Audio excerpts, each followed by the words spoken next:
On the ground, Saudi troops and Marines retake Khafji. In the air, Allied bombers pound Iraqi positions. And the U.S. war machine waits for the order to move into Kuwait.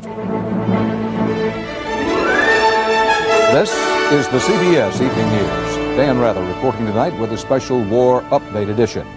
Good evening. The U.S. military says Allied forces have recaptured the Saudi town of Khafji. That's after 2 days of fierce fighting against a stubborn Iraqi invading force. Tonight, new clashes are reported with a much bigger Iraqi force west along the Kuwaiti border. A large column of Iraqi armor is said to have been moving toward the Kuwaiti border that is being pounded by B-52s. Earlier, Iraq said it has captured male and female American soldiers. U.S. officials said they are looking for 2 missing soldiers, a man and a woman, whose military vehicle was found empty near the Kuwaiti border. Behind enemy lines, another U.S. plane shot down. It's believed to be a large electronic warfare craft with about 20 Americans aboard. In the battle for Khafji, the Pentagon says Allied forces wound up destroying 42 Iraqi tanks and 35 other vehicles, and took 161 Iraqi prisoners. Scott Pelley covered that fight.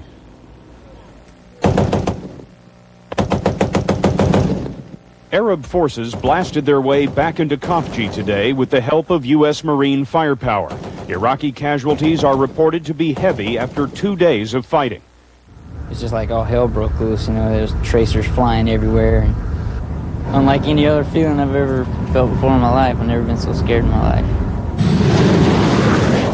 Marine air power was key to the battle. Harrier jets flew against an estimated 600 Iraqi troops who invaded with tanks and artillery.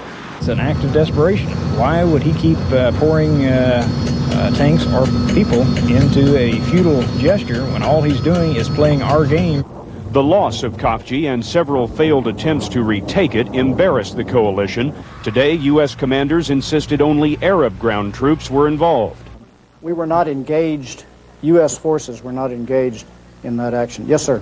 But U.S. Marine ground troops were in the fight. They came under artillery fire today. At least 12 were trapped in Khafji and later rescued by fellow Marines. We had to get away. Another rescue party failed to find 2 U.S. soldiers, 1 man, 1 woman. It's, we wanted to get them pretty bad. If the soldiers were captured, it would mean the first U.S. female prisoner of war since World War II. At least 161 Iraqis were taken prisoner. The POWs say they were forced to fight against their will. They were telling us that there are people behind them with machine guns, forcing them to fight. In other words, if you don't go forward, you will be shot. Saddam Hussein takes credit for planning the attacks during this bunker meeting with his generals. But in his first land offensive of the war, it appears he has lost dozens of tanks and vehicles and heavy numbers of dead and wounded. Late today, U.S. reinforcements were rolling toward Khafji. Saudi authorities say they are now in complete control of the town, and now preparations continue for another invasion, this one by Allied forces. 11 Marines were killed yesterday in the Iraqi attacks 50 miles west of Khafji. Tonight, late reports from the battlefield indicate no U.S. Marines were killed today in the fight to retake the border town.